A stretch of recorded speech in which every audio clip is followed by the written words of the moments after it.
Hello વિદ્યાર્થી મિત્રો, સ્વાગત છે તમારું આજના ઓનલાઈન લેક્ચરમાં.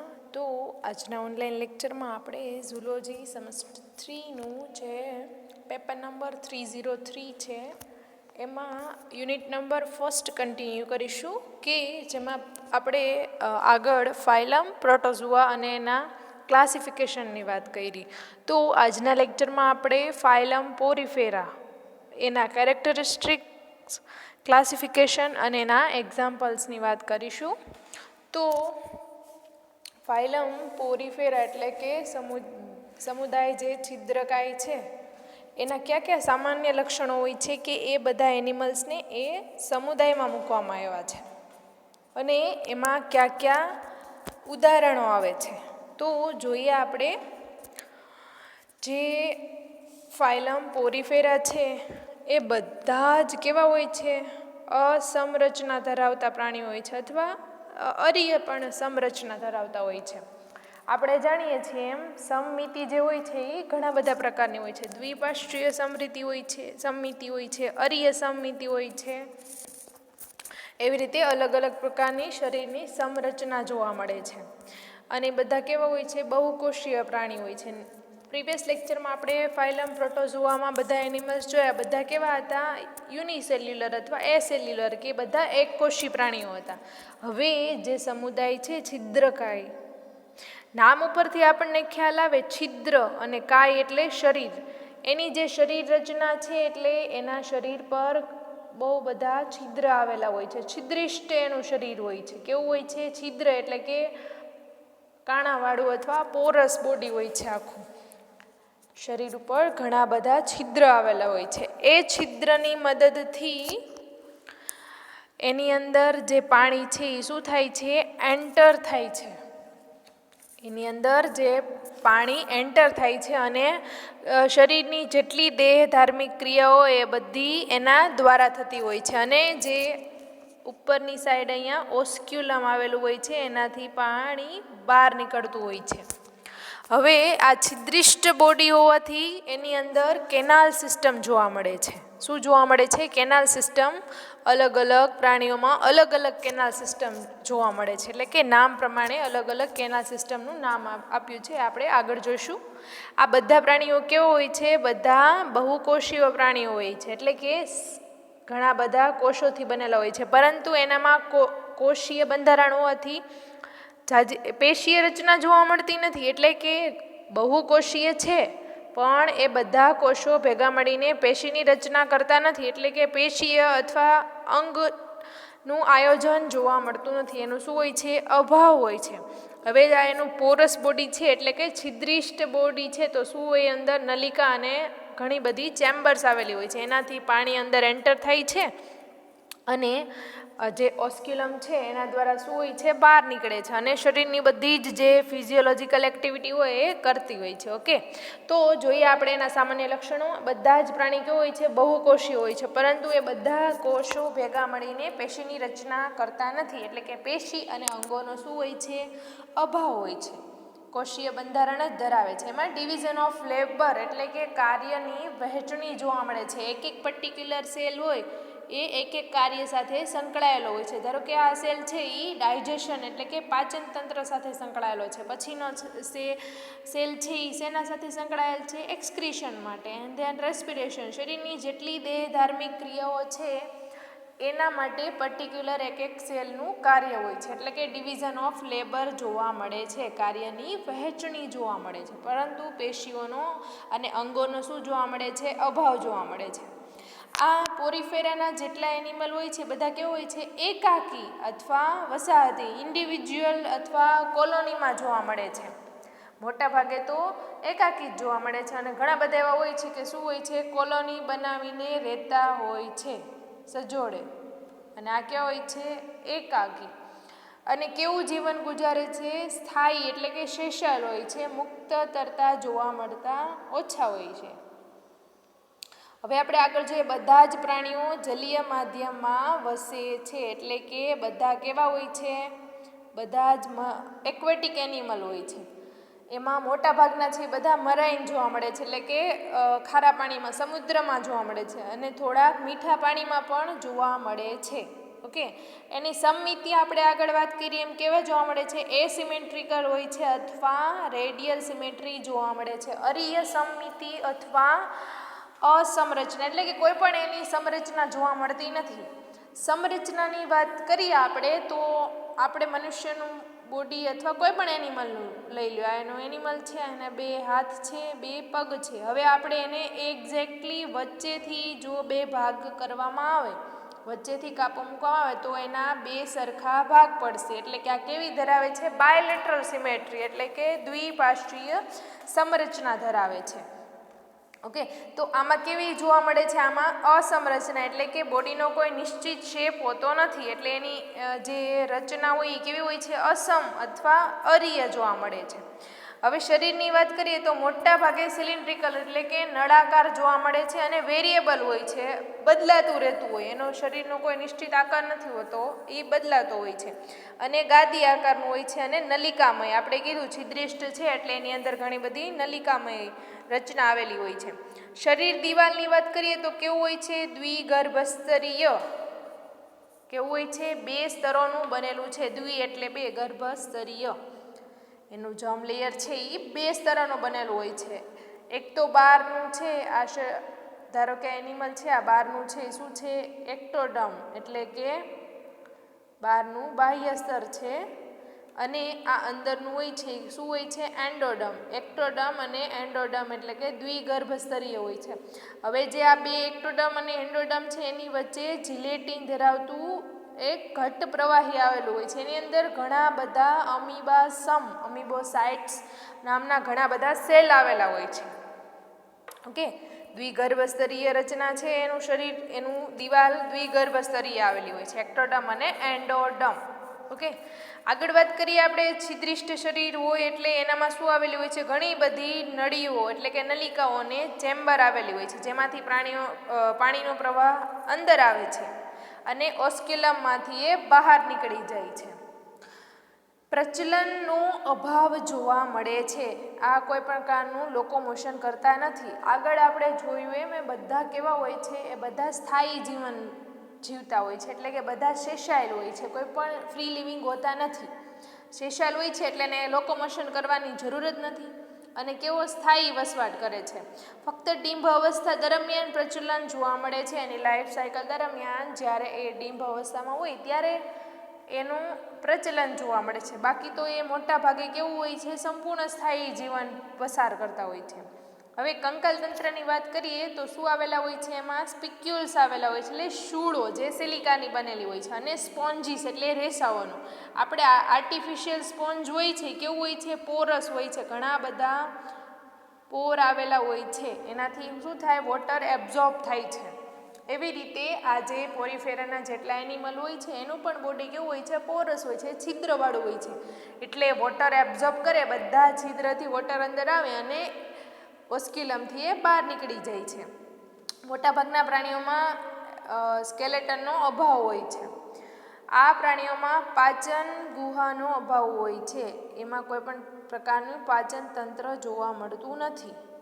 ઓકે, તો જોઈએ અને એમાં નર્વસ સિસ્ટમનો પણ શું જોવા મળે છે, અભાવ જોવા મળે છે. સંપૂર્ણપણે કોષાંતરીય પાચન એટલે કે સેલ મીડિયેટેડ એમાં ડાયજેશન જોવા મળે છે. કોઈ પણ પ્રકારનું ગુહા આવેલી હોતી નથી, ડાયજેસ્ટિવ સિસ્ટમ નથી હોતી, પણ જે સેલ હોય છે એ પોતે જ પરફોર્મ કરે છે. ઓકે, શ્વસન અંગો અને ઉત્સર્જન અંગોનો પણ અભાવ હોય છે. પર્ટિક્યુલર સેલ છે એવી રીતે શ્વસન અને ઉત્સર્જન એટલે કે જે પાણીનો પ્રવાહ છિદ્ર દ્વારા શરીરની અંદર દાખલ થાય છે, મોટા ભાગની ક્રિયા એ એવી રીતે જ કરે છે. આપણે આગળ પ્રોટોઝોઆમાં જોયું કે એ બધા શું કરતા હોય છે, ડિફ્યુઝન દ્વારા રેસ્પિરેશન અને એક્સક્રીશન કરતા હોય છે. તો આમાં શું થાય છે, જે પાણી એન્ટર થાય છે એ જ બધી ફિઝિયોલોજિકલ એક્ટિવિટી કરતું હોય છે. એમાં પણ ડિફ્યુઝન એવું એના દ્વારા થતું હોય છે. ઓક્સિજન CO2 જે આપલે છે એના દ્વારા થઈ જતી હોય છે. અને મીઠા પાણીમાં વસવાટ કરતા કેટલાક પ્રાણીઓમાં આંકુચક્ર રસ્તાની કોન્ટ્રેક્ટાઇલ વેક્યુલ્સ જોવા મળે છે. જે શું કરે, એ પણ એનું કામ પણ એ એક્સક્રીશનનું છે. કોન્ટ્રેક્ટાઇલ વેક્યુલ્સ છે આંકુચક્ર રસ્તાની, એનું કામ એક્સક્રીશનનું છે.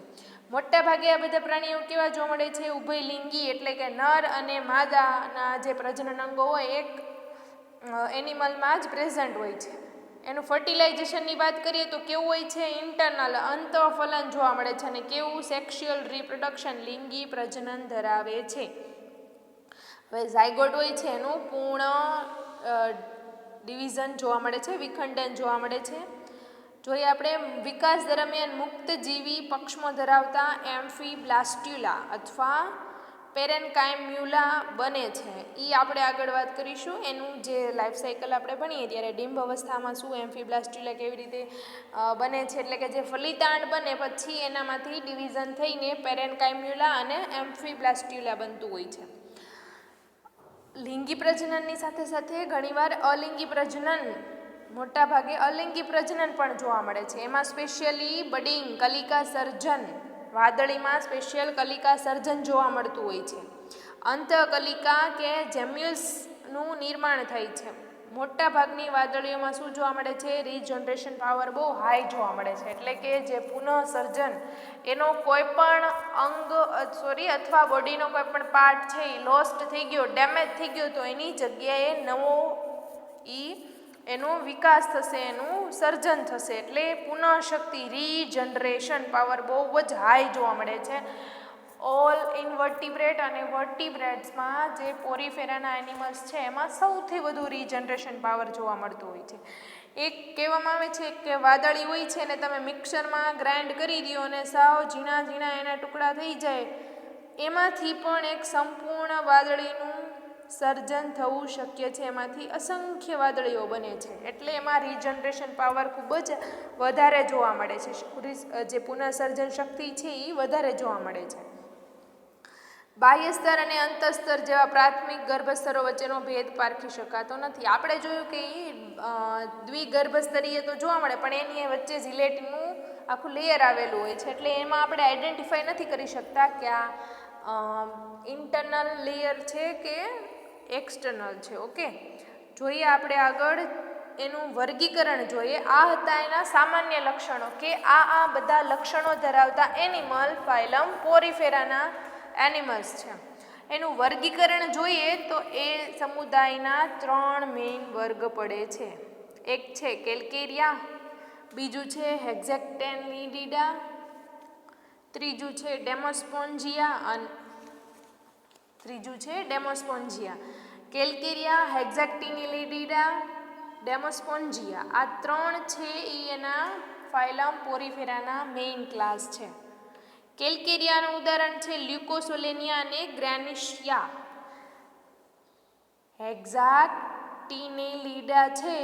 હેક્ઝેક્ટેનિલિડા એમાં જોઈએ આપણે ફૂલ કટોરી, એટલે યુપ્લેક્ટેલા, વિનસની ફૂલ કટોરી. વિનસ શું છે, એક દેશ છે, એની ફૂલ કટોરી એટલે કે યુપ્લેક્ટેલા છે એનું ઉદાહરણ છે. અને ત્રીજો જે ડેમોસ્પોન્જિયા છે એમાં યુસ્પોન્જિયા એનું ઉદાહરણ છે. જોઈએ આગળ એ વર્ગના શું સામાન્ય લક્ષણો છે અલગ અલગ. સૌથી પહેલાં વાત કરીએ આપણે કેલ્કેરિયા, અથવા એને કેલ્સીસ્પોન્જિયા પણ કહેવામાં આવે છે. એ પણ બધા શું હોય છે, એક્વેટિક હોય છે. એમાં પણ સ્પેશિયલી મરાઇન જ હોય છે. એ એકાકી હોય છે અથવા કોલોની દ્વારા જોવા મળે છે, એકલું હોય છે, તનહા, અને આખું કોલોનીમાં જોવા મળે છે, ગ્રુપમાં જોવા મળે છે, અને બધા તો સ્થાયી જ હોય છે. શરીર એનું કેવું હોય છે, નળાકાર, એટલે કે સિલિન્ડ્રિકલ હોય છે. નાની કદની ચૂનાયુક્ત વાદળીઓની ઊંચાઈ વધુમાં વધુ 10 સેન્ટીમીટર જેટલી. આની જે ઊંચાઈ હોય છે કેટલી હોય છે, 10 સેન્ટીમીટર. કેટલી હોય છે, 10 સેન્ટીમીટર વધારે જોવા મળે છે. આ એનું નળાકાર બોડી હોય, 10 સેન્ટીમીટર એની ઊંચાઈ જોવા મળે છે. ચૂનાયુક્ત એટલે જ વર્ગનું નામ શું પડ્યું, કેલ્કેરિયા, કેલ્શિયમ ઉપરથી કેલ્કેરિયા. હવે કંકાલ છે એમાં સ્પિક્યુલ્સનું બનેલું હોય છે. શૂળો કેટલી હોય, 1 હોય, 3 હોય અથવા 4 કિરણ જે એની સ્પાઇન હોય એ ધરાવતી હોય છે. કેલ્કેરિયાના આપણે ઉદાહરણ જોઈએ, લ્યુકોસોલેનિયા છે, ગ્રેન્શિયા છે અને સાયકોન. આ 3 છે એ વર્ગ કેલ્કેરિયા એટલે ક્લાસ કેલ્કેરિયાના એક્ઝામ્પલ છે. હવે આપણે હેક્ઝેક્ટેનિલિડા જોઈએ. આપણે એમાં એના ક્યાં લક્ષણો હોય છે, એ પણ બધા જ મરાઇન હોય છે. અને ઊંડા ખારા પાણીમાં જોવા મળે છે, ઊંડા જોવા મળે છે, દરિયામાં પણ એ ઊંડા હોય છે, મધ્યમ કદના હોય છે અને કેટલાક પ્રાણીઓ 1 મીટર જેટલી ઊંચાઈ ધરાવે છે, એટલે બહુ કહેવાય. તેમનું શરીર એ કપ આકારનું હોય છે. કેવું હોય છે? કપ આકારનું. પહેલાં જોઈએ આપણે સિલિન્ડ્રિકલ. આ પણ સિલિકાની શૂળોનું બનેલું હોય છે અને આ કેટલા શૂળો 6 કિરણવાળી હોય છે. પર જે આવી રીતના હોય છે એ કેટલાવાળી હોય છે? 6 કિરણોવાળી. નિવાબ કોષો ફક્ત આંગળી જેવા આકારના અને ચેમ્બરમાં જોવા મળે છે. જોયું આપણે, આનું બોડી પોરસ હોવાથી એનામાં નલિકાઓ અને ચેમ્બર્સ જોવા મળશે. યુપ્લેક્ટેલા છે એ આનું ઉદાહરણ છે, જેને વિનસની ફૂલ કટોરી પણ કહેવામાં આવે છે. હવે ત્રીજા નંબરનો જે ક્લાસ છે ડેમોસ્પોન્જિયા. આ વર્ગના પ્રાણી પણ બધા કેવા હોય છે? મરાઈન હોય છે. મોટા ભાગે બધા દરિયાઈ હોય છે અને ઘણા મીઠા પાણીમાં પણ જોવા મળે છે. વસાહતની વાત કરીએ કોલોનીની, એ એકાકી અથવા ગ્રુપમાં જોવા મળે છે. કોલોનીમાં જોવા મળે અથવા એકલા જોવા મળે છે. આનું જે સાઇઝ છે એમાં વેરિએશન જોવા મળે છે, એટલે કે અલગ અલગ સાઇઝના હોય છે. આ પણ શૂળોનું અને સ્પોન્જીસનું બનેલું એનું જે સ્કેલેટન હોય છે. ઓકે, આમાં પણ 6 કિરણવાળી એની સ્પિક્યુલ્સ એટલે કે શૂળો જોવા મળે છે. આનું ઉદાહરણ છે યુસ્પોન્જિયા. જોઈએ આપણે અલગ અલગ બધા એના ઉદાહરણ. પહેલું છે લ્યુકોસોલેનિયા. લ્યુકોસોલેનિયા જે છે એ વાદળી છે, સમુદ્ર વાદળી કહેવામાં આવે છે. અને કેમાં જોવા મળે છે? દરિયાના પાણીમાં જોવા મળે છે. ખડક અથવા પથ્થર સાથે ચોંટીને રહે છે. આનું બોડી કેવું છે? સિલિન્ડ્રિકલ. ઉપર આ છે એ એનું ઓસ્ક્યુલમ છે કે જેનાથી આ એના શરીર છિદ્ર છે બધા પાણી અંદર દાખલ થાય, અહીંયાથી ઓસ્ક્યુલમથી એ બહાર નીકળી જશે. આ બધી ગ્રુપમાં છે. જો અહીંયા જોવા મળશે તમને, ગ્રુપમાં જોવા મળશે વાદળી લ્યુકોસોલેનિયા. તે નાની સફેદ નલિકામય શાખિત અને ગ્રુપ એટલે કે વસાહતી વાદળી છે. દરેક નલિકાને એક છિદ્ર આવેલો હોય છે જેને ઓસ્ક્યુલમ એટલે કે આયસ્ક કહે છે. શરીર દિવાલ જોઈએ આપણે, પોરસ હોય છે. હવે બીજું એક્ઝામ્પલ આપણે જોઈએ ગ્રેનેશિયા. ઓકે, બીજો જે વર્ગ હતો આપણો હેક્ઝાક્ટિનેલિડા, એનું આ છે એ ગ્રેનેશિયા પણ લ્યુકોસોલેનિયા ક્લાસનું જ ઉદાહરણ છે. લ્યુકોસોલેનિયા અને ગ્રેનેશિયા કેલ્કેરિયા ક્લાસમાં આવે છે. તો ગ્રેનેશિયાનું આપણે આકાર જોયું, કેવું હતું? એ પ્યાલા આકારનું. જો આ તમે પ્યાલો જોઈ શકો છો, પ્યાલા આકારનું એનું શરીર છે. આ ઓસ્ક્યુલમ છે એનું. ઓકે, કેટલી જોવા મળે છે? એની ઊંચાઈ 1 થી 2 સેન્ટીમીટર જેટલી એની ઊંચાઈ જોવા મળે છે. આમાં પણ બધા કેવા જોવા મળે છે? ગ્રુપમાં જોવા મળે છે. એનો રંગ કેવો હોય છે? આછો પીળો અથવા રાખોડી રંગ હોય છે. શૂળો શરીર દિવાલ બહારની બાજુએ આવેલી, જે સ્પિક્યુલ હોય એ શરીર દિવાલની બહાર આવેલી હોય છે. અમને એની વચ્ચે પણ શું જોવા મળે છે? પોર, છિદ્ર જોવા મળે છે. ઓકે, તો હવે જોઈએ આપણે જે ડેમોસ્પોન્જિયાનું ઉદાહરણ હતું યુસ્પોન્જિયા, એ પ્રાણીને જોઈએ આપણે. આ પણ એક કોલોનીમાં રહેતું પ્રાણી છે અને એનું આયુષ્ય કેટલું હોય? જીવન લગભગ 50 વર્ષનું હોય છે. શરીર મોટું અને ગોળ હોય છે. એમના શરીરમાં પણ આ બધા છિદ્ર જોવા મળે છે અને એનું છે ઓસ્ક્યુલમ એટલે કે જે આયસ્ક્યો છે એ જોવા મળે છે. આમાં છે જેનું સ્કેલેટન હતું એમાં શૂળ આવતી હતી, સ્પિક્યુલ એનો અભાવ જોવા મળે છે. આ કેવું છે? એકલિંગી પ્રાણી છે અને લિંગી પ્રજનન દર્શાવે છે. નર પ્રાણી ઓછા જોવા મળે છે. આ છે ને એનું ઇકોનોમિક ઇમ્પોર્ટન્સ જોવા મળે છે. પ્રાણીની છિદ્રિષ્ઠ ગુહામાં મોટી સંખ્યામાં નુપુરક સ્તરકવચી પ્રાણીઓ સહજીવી તરીકે જીવન ગુજારતા હોય છે. એટલે કે સહજીવન એટલે કે બંનેને ફાયદો થાય. એકને એનું રહેઠાણ મળી જાય પ્રોટેક્શન માટે અને એ શું કરે? એને ખોરાક લાવીને આપતા હોય છે, એટલે કે એને ન્યુટ્રિશન મળતું હોય એનાથી. સહજીવન એ ગુજારતા હોય છે. કયા કયા સ્તર કવચી છે અને નુપુરક. સામાન્ય રીતે સ્વચ્છ સ્પોન્જીના કંકાલનો ઉપયોગ શેમાં થાય? એનો ઉપયોગ થતો હોય છે અલગ અલગ ટાઈપ્સમાં. ભૂમધ્ય સમુદ્ર, વેસ્ટ ઇન્ડિઝ અને ઓસ્ટ્રેલિયાના દરિયામાં આ યુસ્પોન્જિયા છે એ બહુ વ્યાપક પ્રમાણમાં એટલે વધારે પ્રમાણમાં જોવા મળે છે. તો આ હતું આપણું ફાઇલમ પોરીફેરા કે જેમાં આપણે એના 3 ક્લાસ જોયા, 3 વર્ગ જોયા, કેલ્કેરિયા, હેક્ઝેક્ટિનેલિડા એન્ડ ત્રીજો નંબરનું છે એ ડેમોસ્પોન્જિયા, અને એના ઉદાહરણ પણ જોયા. તો બાળકો યાદ રાખજો, છિદ્રકાય સમુદાય છે જે પોરીફેરા, ફાયલમ, એના બધા સામાન્ય લક્ષણો, એનું ક્લાસિફિકેશન અને કયા કયા એનિમલનો એમાં સમાવેશ થાય છે. ઓકે.